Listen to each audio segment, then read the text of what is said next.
Hi everyone, আমি উজ্জ্বল আপনাদের সকলকে স্বাগত জানাই knowledge history and study YouTube প্ল্যাটফর্মে। আজকে আমাদের আলোচনার বিষয় ক্লাস 11-এর ইতিহাসের সিলেবাস। আমরা সকলেই জানি যে ক্লাস 11-এ এখন থেকে সেমিস্টার ওয়াইজে হবে। এই সিলেবাস আগের তুলনায় কঠিন না সহজ, এবং এই সিলেবাসে কোন ইউনিট থেকে কত নাম্বার আসছে এটি বিষয়ে আজকে আমাদের আলোচনা। তো আমরা চলো শুরু করি আলোচনা।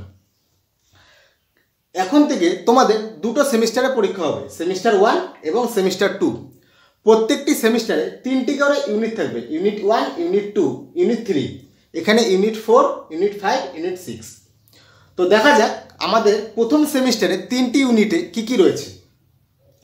প্রথম সেমিস্টারে ইউনিট 1, এখানে নাম দেওয়া হয়েছে লার্নিং হিস্ট্রি।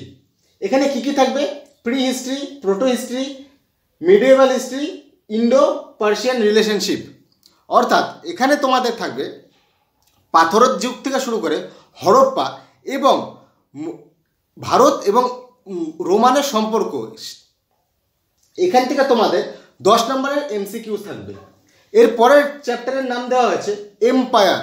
এখানে 100 BC এরা থেকে শুরু করে 1300 BC এরা, অর্থাৎ কুষাণ যুগ থেকে শুরু করে তোমাদের মোহাম্মদ গৌরি এদের আক্রমণের পার করে অনেকটা দিল্লি সুলতানেট অবধি তোমাদের এখানে দেওয়া থাকবে। এছাড়াও Roman empire, slave dynasty, cultural history, এখানে সম্পূর্ণ সাম্রাজ্য দেওয়া থাকবে তোমাদের। এখানে তোমাদের থাকবে 15 নম্বরের ইতিহাস। এরপরে ইউনিট 3, এটার নাম কম্পারেটিভ স্টাডি। এখানে তোমাদের মহাজনপদ, তারপর বিভিন্ন শহর, চোল, মুঘল এইসব সম্পর্কে দেওয়া থাকবে। এখানকার সমাজ ব্যবস্থা, এখানকার নাগরিক ব্যবস্থা থাকবে। এখানে থাকবে তোমাদের 15 নম্বরের এমসিকিউ। প্রথম সেমিস্টারে তোমাদের শুধু এমসিকিউই থাকবে। এখানে 10, এখানে 15, এখানে 15, 15 30 আর 10 40। পরে সেমিস্টার 2, এখানে থাকবে নেচার অফ দ্য স্টেট। এই যে এখান থেকে যে শেষ হলো মহাজনপদ, এখান থেকে শুরু করবে এখানে কৌটিল্য, অর্থশাস্ত্র, দিল্লি সুলতানেট, বিভিন্ন সাম্রাজ্যের যে রাজনীতি, এখানে তোমরা রাজনীতি সম্পর্কে জানতে পারবে। এবং এখানে তোমাদের এমসিকিউ থাকবে না, এসিকিউ থাকবে, বলতে গেলে সাবজেক্টিভ আনসার থাকবে। 3 নম্বরের একটি, 4 নম্বরের একটি এবং 8 নম্বরের একটি, টোটাল 15 নম্বর। এখানে সেই 15 নম্বর থাকবে। এছাড়া এরপরে থাকবে তোমাদের চেঞ্জিং ট্র্যাডিশন। চেঞ্জিং ট্র্যাডিশনে কী কী থাকবে? তোমাদের কালচার থাকবে, ট্র্যাডিশন থাকবে, রোমান কালচার, ক্যাথলিক চার্চ, তারপর ভক্তি, সুফি এবং তাও। এখানে কি কি থাকবে? তোমাদের ভক্তিজম মানে হিন্দুদের ভক্তিজম, সুফিজম, তাওজম, চায়নার, এছাড়াও কালচার, বিভিন্ন সংস্কৃতি সম্পর্কে তোমরা জানতে পারবে।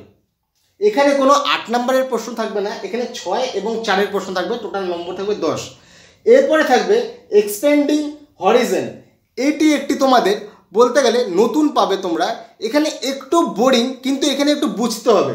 যেমন অ্যাস্ট্রোনমি, জিওগ্রাফিক্যাল ট্র্যাডিশন, চীন, জাপান। বলতে গেলে এখানে তোমরা কিছুটা 9-এ এই জিনিসটি পড়েছো, তো ওখান থেকে এই সিলেবাসটি নেওয়া হয়েছে। তো ওভারঅল যদি এই সিলেবাসটা দেখি, আমার মতে এই সিলেবাসটি তোমাদের পুরনো সিলেবাসের থেকে অনেক সোজা, এবং সোজার থেকেও কার্যকরী। কারণ কি, তোমরা এরপরেই কম্পিটিটিভ ওয়ার্ল্ডে প্রবেশ করবে, অর্থাৎ 11-12 পাস করার পর তোমরা চাকরির পরীক্ষার দিকে অনেকে যাবে, তখন কিন্তু এই সিলেবাসটি তোমাদের কাজে লাগবে। অর্থাৎ এগুলি এখানে যা যা আছে বেশিরভাগই তোমাদের কম্পিটিটিভ এক্সাম অর্থাৎ চাকরির পরীক্ষার মধ্যে থাকে। তো সুতরাং সেই কথাটি মাথায় রেখেই তোমাদের এই সিলেবাসটি ডিজাইন করা হয়েছে।